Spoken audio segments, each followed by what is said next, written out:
Thank you, Margie, and thank you very much. Thank you. That was very kind. It is my birthday. It's nice to finally be old enough to drink adult beverages at a restaurant. That's really nice. No, I turned 50 today. It's a big one, so very happy to celebrate with you here. So good morning and welcome to the Unitarian Universalist Congregation of Princeton, where in our open and welcoming community we live our message of hope, love, justice, and joy. Whether you're here with us in Channing Hall or you've joined us on Zoom this morning, it's great to be together on this beautiful, beautiful day.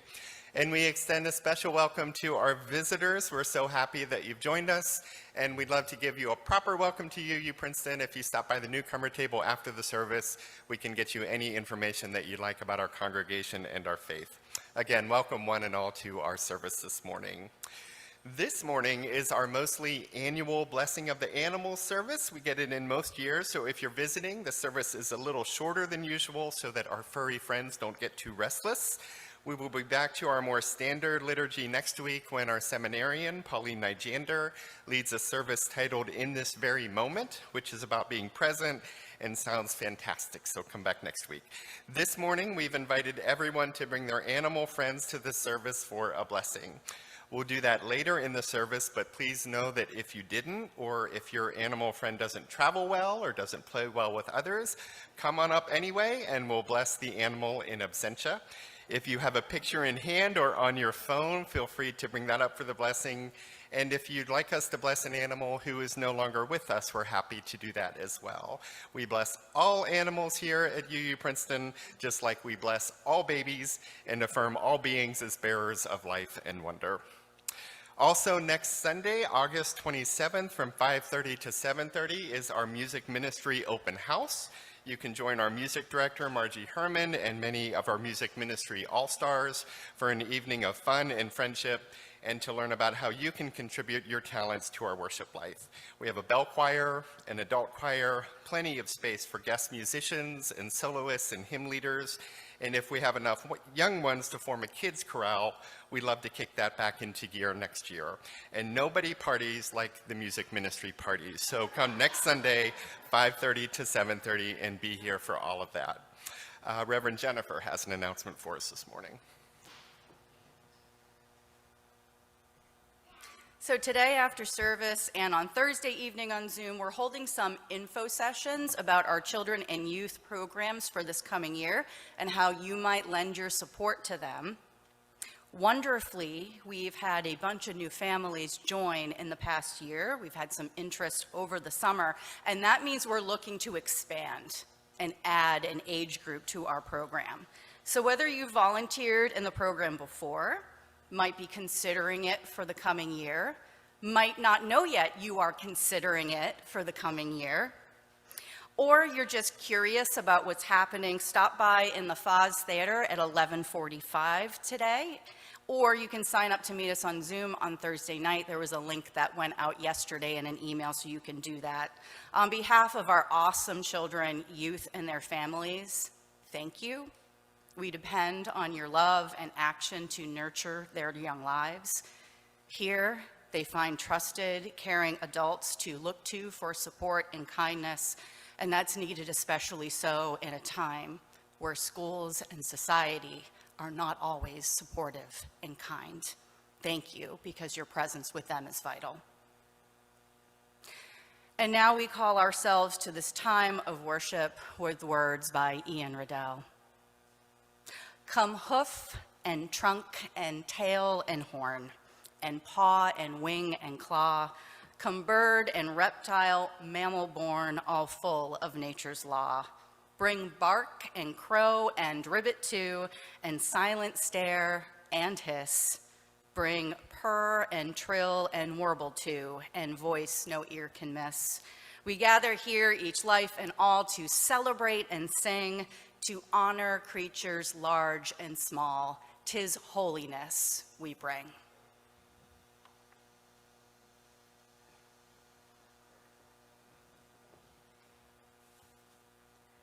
There is nothing to do but surrender to the sweetness inside things. This is healing. And that Taisia Kitaiskaya.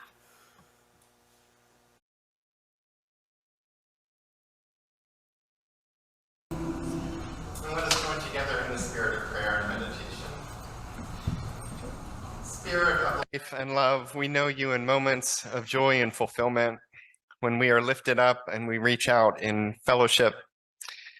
And we know you in moments of trouble and concern, when we are weighted with worry and yet know solace and strength. We know you in our friendships and relationships with loved ones, through which you celebrate with us and through which your embrace strengthens us when we are troubled. So often, Great Spirit, we know you through others, through friends and loved ones, and glimpses of goodness from neighbors and strangers that move us, inspire us, expand our hearts, and make us better people. And we know you in animals too, through whom you gift the world with mystery and instinct and beauty and power and adaptability. Animals of the air who lift our eyes to the sky, animals of the sea who remind us of the deep, animals of the wild who live free and feral, animals in our homes who invite affection and care. In these, we know a circle of life larger than just us, a circle in which we are not the center, one that reminds us of how incredible it is that any of this is, and of how blessed we are and all beings to be in this circle of life together. May we love this circle and all beings in it with our minds and hearts and souls.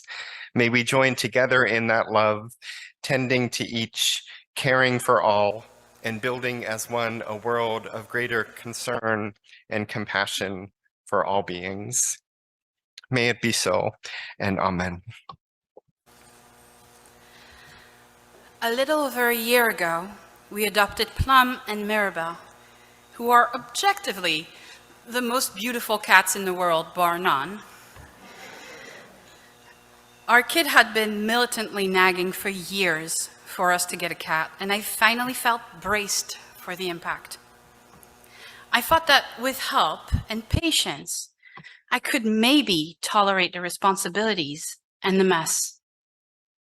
I really was not expecting just how thoroughly enamored I would be.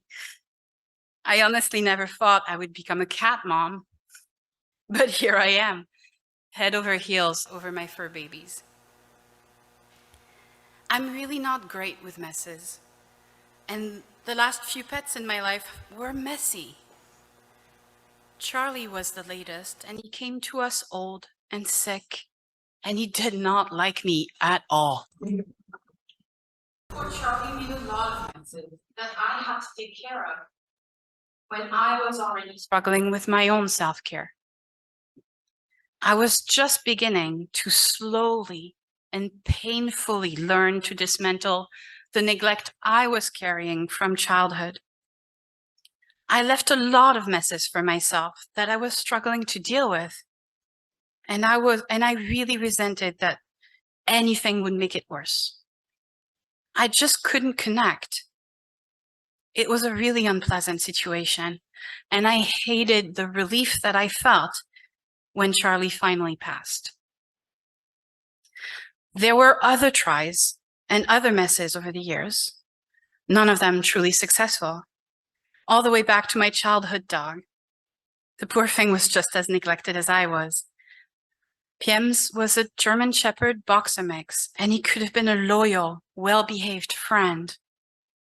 But he was badly trained and woefully under-exercised and would run away at any opportunity.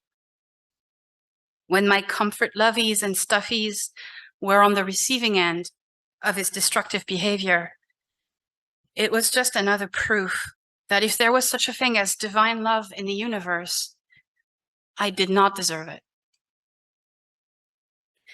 I've done a lot of work since then, and taking care of myself isn't so hard anymore. I've forgiven a lot of people, and I've forgiven myself over the past couple of years. And I now have a lot of systems to support myself. I thought I was ready to cope when those two little fur balls entered my life. Both of them tiny and jet black and giant kitten ears that make them look like adorable little bats. They were a little wild and a lot messy, and the most adorable thing anyone had ever seen. And without even realizing, just like that, I wasn't just ready to cope, I was ready to love them. And more surprisingly still, I was ready to trust in their love for me. They created all the messes that kittens do, and then some. They got their brand new bed confused with their litter box, and Plum still refuses to understand that a damp towel on the floor is not an appropriate place to relieve herself. They both have a knack for finding every single spider web that I miss, and they terrify me by insisting on chewing electrical wires, for crying out loud. They leave a lot of messes, and don't mistake me, it does still annoy me. But since I've learned to let the spirit of life and love embrace me, messes and all, I was able to embrace the cats into my life. Now that Birdie, the brand new puppy, has entered the mix, in all his slubbering, glumphing glory, life has gotten exponentially messier. And I'm embracing him too. The joy of watching him play in muddy puddles is worth every ounce of chaos it will cause, messes and all.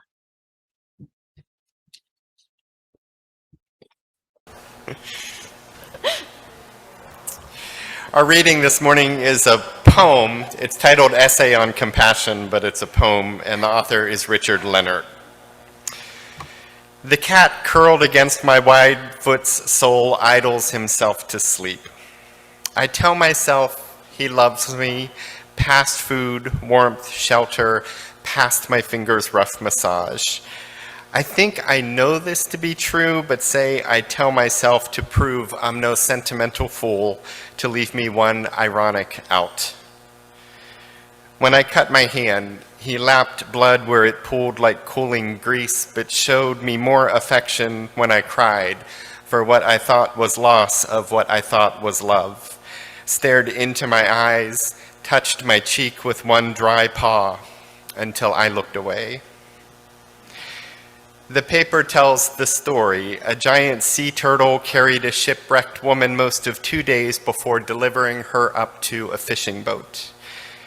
How would a biologist dismiss this as a coincidence of instincts, the woman saved without the turtle caring? How to explain the turtle's choice, that it rose beneath the woman twice before she let herself ride that hard back, that it didn't dive once in 2 days, that as much as we want to say so and do not, it saved her life because it wanted to. On every God road known, compassion's the highest good. I've never made or saved a life, but well fed in calm salt water and good weather, that turtle had no stronger thirst that day than to try on a cast off human goodness to see how well it swam. When this slack-ribbed cat, almost 20, hearing gone, gets up to walk his bones across the room, then stops, seems to slowly reconsider, limps back to where he'd started. I think it better to assume that when he seems to think, he thinks. That when he seems to love, he loves. That the turtle knew exactly what it did and what would happen if it didn't. There ends the reading. There's a Hindu story about the god Ganesha as a child. One morning at home, he becomes bored and he whines to his mom about being bored, that he has nothing to do. Mom, who is Parvati, says in my retelling of this myth, you have a big yard and plenty of free time, go be bored outside. That's my version in this retelling because that was how my mom responded to my own complaints about being bored. Good, go be bored outside. Ganesha goes outside and decides that he wants to be a hunter. He sees a house cat playing in the yard and decides to stalk her. And so he carefully sneaks up on the cat until he's very close and then launches himself toward the animal. The cat manages to elude Ganesha and runs into the forest, but Ganesha chases her. The cat runs through thickets and bushes and thorns, before finally being caught by the tail in a small clearing. Once captured, her tail gripped by the strong boy who seems threatening, the cat freezes and goes limp. In the story, she's so scared that she lies down on the ground, unable to move. With the pursuit over, Ganesha loses interest in the cat, releases her tail, and she walks away. He eventually goes back into his house where he sees his mom covered in scratches and bruises. Scared and angered, he says, "Who did this to you, Mom?" She says, "You did, son. Don't you remember? You chased me through the forest and treated me cruelly." "No, that was a cat," Ganesha says. "The cat was me," Mom says in return. She says, "Be careful in your play with animals. Never cause them grief or fear, for how you treat animals is how you treat me." And from then on, Ganesha was gentle in his life with animals, treating them with tenderness and holding them reverently in his heart. I can easily imagine my mom or dad as Parvati. Neither ever claimed to shapeshift into an animal's body, but both did instill in our family the understanding that animals were to be treated with kindness and respect and held and cared for as members of our family. We were a dog family when I was young, big, strong dogs, boxers, and bull mastiffs. My parents will tell you that as a toddler, I learned to stand not by grabbing a table and pulling myself up, as many kids seem to learn to do, but by gripping my little fingers into the back of a bull mastiff named Leonie and pulling myself up. She was a huge, gentle dog and would stand still and patient as I found my footing, knowing that if she moved, I would fall. They'll also tell you that a boxer named Pandora used to eat Cheerios off my face when I was a toddler, slurping my head from chin to hair and making me howl with laughter. I'll tell you that growing up, treating our animals poorly was a grave offense. We were to care for them always. And with that came understandings of relationship and reverence. I remember pieces of Pandora's death, or at least I remember her being dead. I remember my parents telling me that she had died, and I remember pieces of Leonie's death as well. I was very young, and that makes these some of my earliest, kind of haziest memories. But I remember being so sad and seeing that sadness reflected back in my mom and dad and sisters and brothers' faces. And that made the sadness okay. No less painful, but okay. It was shared and natural. We lived in a trailer park in a rural part of Western Pennsylvania, and back behind our home was a small patch of dirt where Pandora and Leonie and our other animals were buried. Before I ever visited a formal cemetery, I understood that to be a graveyard that we avoided in play, but sometimes approached in love. The animals in my childhood taught me about all of that, life and death and living interdependently. They taught me to stand and to laugh, and they taught me about sacredness and reverence and the finality of death and the blessings of memory and love that can cross even gulfs between species, for I love them. And like the poet in this morning's reading, I think it best to assume that they loved me and everyone else in our family too. And in that small, shared, chaotic space of a trailer with 6 people and at least 2 big animals and often some smaller ones too, the love of those animals blessed us in concentrated measure, and in memory, it continues to. These beings of breath and personality encourage us to extend ourselves, to develop ourselves, to grow morally as beings of affection and compassion and obligation. And like Ganesha, how we treat them says much about how we act in the larger world. Terry Tempest Williams, in her beautiful book, When Women Were Birds, 54 Variations on Voice, remembers an experience of visiting a ranch in the West where someone had mistreated a coyote and left it out in the open. She writes about the gentle sense in which her friend held the body and they circled around it. And she wrote, "I thought about the man who hurt the coyote and the one who helped it down, both using the same weapon, both powerful gestures." What she knows from both of those powerful gestures is that what we're seeding in our treatment of animals shapes our hearts, our families, the world, and future generations. The same tools can destroy or honor, and we create the world anew every day in innumerable interactions that each afford us the chance to bless or harm, to help or hurt, to bring together or to tear asunder. And there is no separation in the reverence in which we hold various pieces of the interconnected web. Reverence for animals is reverence for people. Healing is healing for all. Love is love. And blessing a being blesses all beings. This is part of the meaning of the Hindu story that we started with. When Ganesha made tormenting the cat a game, he was acting as though the animal wasn't a life with its own worth and dignity. But his mother taught him that she and the cat were one. In harming the cat, he harmed his mom, meaning that if he was a boy who harmed animals, he would mature into an adult who harmed people. And this led him to be compassionate and kind thereafter. And remember, Ganesha was a god, and he needed to learn to extend himself in kindness to all living beings. So maybe we should expect to need to learn, or remember that as well, to extend ourselves further in kindness to all living beings. In our homes, our communities, and our many choices in life, we can extend ourselves in kindness just a little bit more. And the good news is that there is no compassionate act that does not bless the entire world. And each day, many times each day, we can choose compassion. And even when we fail to sometimes, as we all do, we can just choose better the next time. If a God needed to learn that, why should we expect to get it right every time?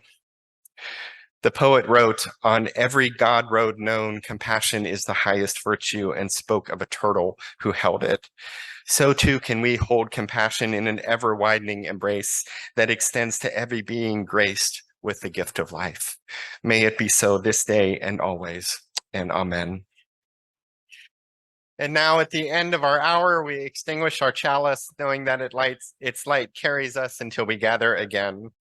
Go forth grateful for the moments before you, the breath within you, the people among you, and the Spirit guiding you toward lives of love and kindness. And go forth knowing that you are held, along with everyone else, by that great love of no beginning and never ending. Go in peace, and amen.